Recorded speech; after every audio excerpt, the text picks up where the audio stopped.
Let's take a deeper look in today's video at the promissory note, deed of trust, and deed, and how these relate to buying houses with the investor and lender. So we're looking at the lending process because this is so important if you're wholesaling right now or you're just getting in the business and you want to flip houses, how to get to the next stage to become an acquisition company. Because if you can't buy the house and you don't have the money to buy the house, how are you going to buy houses? So this is very important to understand this process.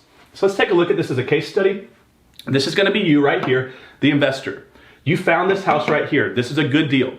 You're going to bring it to this investor or to this lender right here. You're going to tell him or her, what?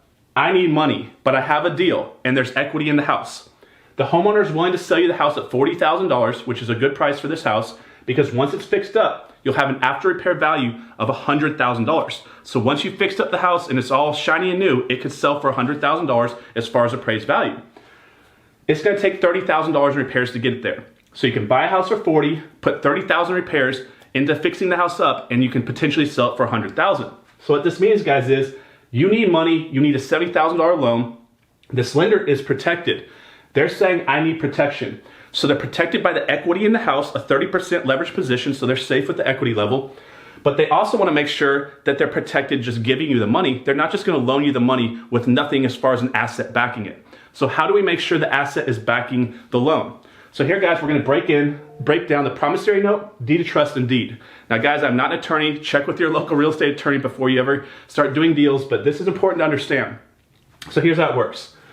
If this investor borrows $70,000 from this lender, they're going to sign what's called a promissory note. You've heard this called a P note or a note.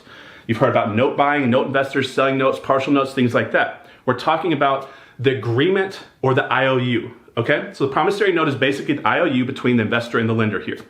So they're going to write up a promissory note that's going to say $70,000 at whatever they agreed upon. It could be 5% interest, 10% interest, 12% interest. It could be a 6-month loan, a 1-year loan. I think you guys understand. The promissory note is the IOU breaking down the specifications of what this person has agreed to pay this person back as far as an interest rate and over what time they're going to pay it back over, okay? Now, that's not enough, because when you borrow this $70,000 to buy the house, and this investor borrows the money from this lender, and when the house is closed, the deed and ownership of the property will be the investor, not the lender. The lender does not own the property. The investor owns the property. They're going to have the deed. But there's going to be a third document. It's called the deed of trust.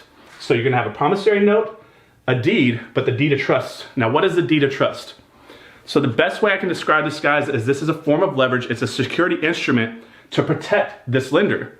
So in case this investor does not do what they said they were going to do and make the payments on the house in accordance to the agreement that they had specified with the promissory note, this lender has the ability to get the property back and foreclose on this individual because they're not upholding their agreement with the promissory note. They can use the deed of trust as leverage or a security instrument to get the deed of the property back. So they can take this whole process, foreclose, and now the deed goes to the lender, right? I hope that kind of makes sense. So you have promissory notes, the IOU, the deed of trust is the security instrument for the borrower or for the lender to make sure that if this person, this investor isn't a shady person, and to make sure they do what they say they're going to do, this person's protected by these pieces of paperwork, if that makes sense. Okay, hope I didn't confuse you. Guys, I hope you liked today's video. Subscribe to the channel if you haven't already done so. Give us a thumbs up if you liked today's video, guys, and I'll see you on the next one. Have a good day.